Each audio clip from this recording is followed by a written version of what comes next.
Tad viņš būs par svētumu, un tai pašā laikā viņš būs par apgrēcības akmeni un par piedalības klinti abiem Izraēla nabiem, par valgu un par slazdu Jeruzalemes iedzīvotājiem. Tā ka daudzi no viņiem paklups, pakritīs un sabruks pavisam, sapīsies, apjuks savā rīcībā un kļūs par sagūstību.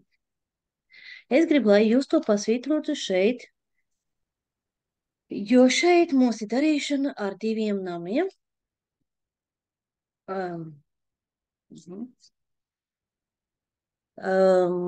Abi ir Izraēla nami. Vienu sauc par Izraēlu ziemeļcilti, kuru mēs zinām kā Efraimu, un dienvidu cilti, ko mēs saucam par Jūdu. Tagad skatieties.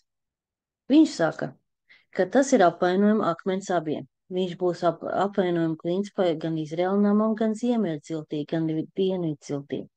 Tātad, ja viņš būs aizvainojuma akmens abiem namiem, ko tas nozīmē? Tas nozīmē, ka viņi būs abi kļūs akli. Viņi nesapratīs, un daudz no viņiem paklups un kritīs, un tiks salauzt, un tiks sagūstīt. Sasieniet liecību, apzīmogojiet likumus starp maniem mācekļiem. Baznīcai ir palicis apslēpts kaut kas pravietisks, ka šī lieta bija sasieta, šī liecība bija jāsaista, tā bija jāsaista un jāapzīmogo. Likums bija aizīmogots, aizīmogojot likumus starp mācekļiem. Šis ir likums, kas tik dots no Dieva, lai tas būtu zināms, ka tas notiks. Tāpēc Dievs gribēja, lai tas zinātu, ka tas notiks, jo galu galā Dievs sāks viņu vilkt atpakaļ.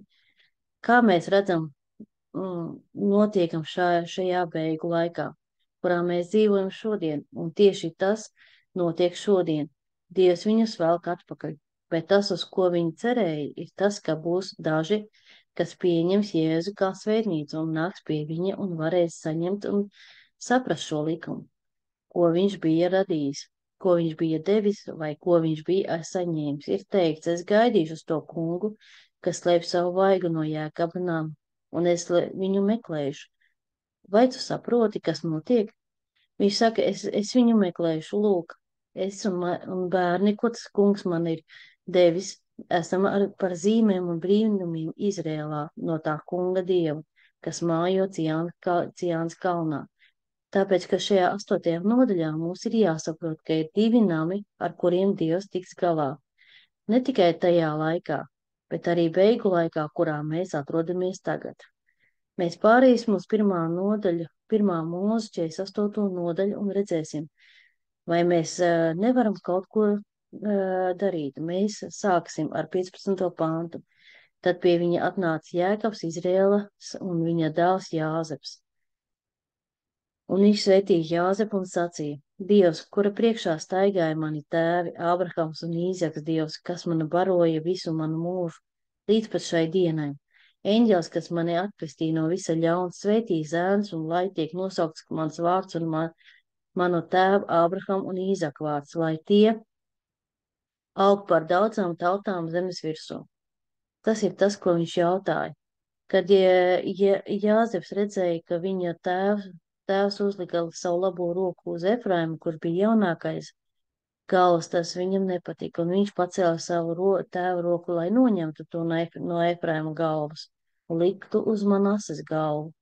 Un Jāzeps sacīja savam tēvam, nē, ne tā, mans tēvs, jo šis ir pirmdzimtais, uzliec savu labo roku un uz viņa galvas, un viņa tēvs atteicās un sacīja, es to zinu, mans dēls, es to zinu, viņš kļūs par tautu un viņš būs liels, bet viņa jaunākais brālis būs vēl lielāks par viņu, un viņa pēcnācēji kļūs par daudzām tautām.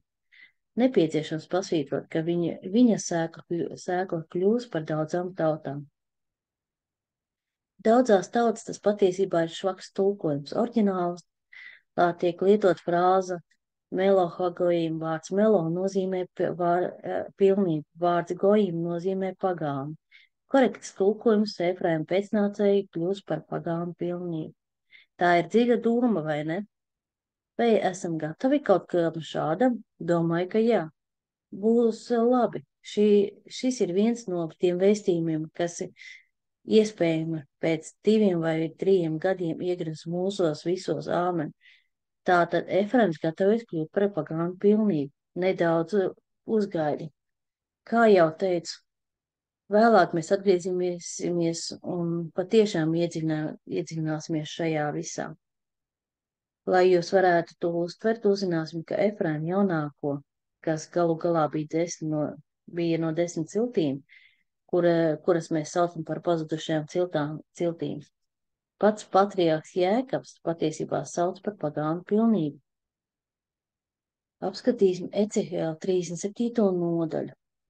Tu zini, ka Dievs aizver grāmatu un neko nelaiž ārā, kamēr viņš nevēlas izlaist, un tad kad viņš izlaiž, tu brīnies, kā gan es to iepriekš neredzēju. Pravietis Dekars domāja, ka viņš ir slikti izskaidro šādas lietas. Ecehēlas 37, 15 līdz 28. pāns. Tā kungs, ka vārds atkal nāca pie manis sacīdams, un cilvēka dēls ņem savu vienu nūju uzrakstu tās Jūdas un Izraels bērniem un viņu kompanioniem. Kas tas ir? Tā ir Dienvidu karaliste. Ņem citu nūju un uzraksti uz tā Jāzepam, Efraim nūjai. Visas Izraela namam, viņu kompanioniem, tie kļūs par vienu tavā rokā. Un kad tavas tautas bērni runās ar tevi sacīdami, vai tu mums neparādīsi, ko tu ar tiem domā? Saki viņiem tā, saka Dievs tas kungs. Lūk, es ņemšu Jāzepa nūju, kas ir Efraima un Izraela cilts, un likšu viņam līdzās Jūdas nūju, un padarīšu tos par vienu nūju, un tie būs viena nūja manā rokā. Tā, tagad mēs sāksim saprast, ko Dievs saka. Ja esi mācījies veco derību, droši vien zini, ka starp Dievu bērniem bija neliela, bet tomēr liela problēma. Kad viņi sadalīja valstību ziemeļu un dienvidus, viņi sāka karot viens ar otru un sāka viens otru nogalināt, kamēr Izraēla cilts vai Efraim cilts ziemeļu cilts bija lietas kursā par visu, kas notiek ar Jūdu. Dienvidu valstību, kas tad notika tas, kas sāka ienākt svešas tautas. Sākumā tikai dažs un sāka pamazām izskaust šīs 10 ciltis. Viņi bija tik aizņemti un tik ļoti satricināti viens pret otru, Dienvidu karaļu valsts pret Ziemeļu karaļu valsts, ka viņus tas neinteresēja, ka kāds cits viņiem uzbruk. Tā tas turpinājās, un tas, ko Dievs šeit saka caur pravieti Ecehēlu, ir sekojuši. Pienāks diena, kad es paņemšu Efraimu noju un Jūdas noju un ielikšu tos vienā rokā, un viņi būs viens vesels. Tagad, ka tas vēl nav noticis, ļaujiet man pastāstīt, kāpēc Dienvidu cilts Jūda, Benjamīna un Levīte nekad nebija pazuduši, un paldies Dievam, ka viņi nekad nebija pazuduši, jo, kad pienāca laiks identificēt Jūdu, Benjamīnu un Levīti joprojām var sevi identificēt kā ebrejus. 10 ziemeļu karaļu valsts cilts bija pazudušas, nezinot, kas tās ir un kā tās ir. Es varu stāvēt šeit un pateikt jums, ka es esmu viena no 10 pazudušām ciltīm, jo es nezināju, kas ir mans mantojums. Tie, kas nezināja, es vēlos, lai jūs šodien kopā ar mani koncentrētos manis teiktajiem.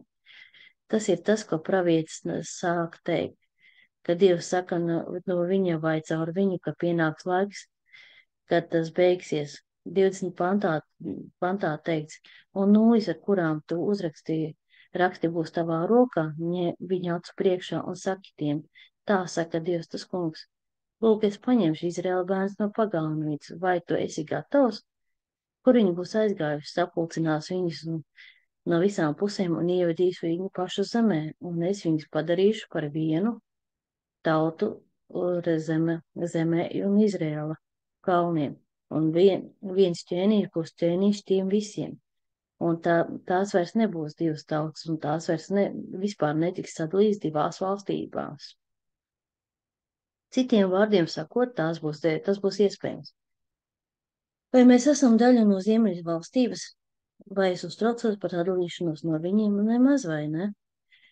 Tu saki, es nezinu, vai es esmu viens no šīm karaļu valstīm vai nē. Mēs šodien ķersimies pie tā. Daži no jums būs pārsteigti, daži no jums nebūs pārsteigti.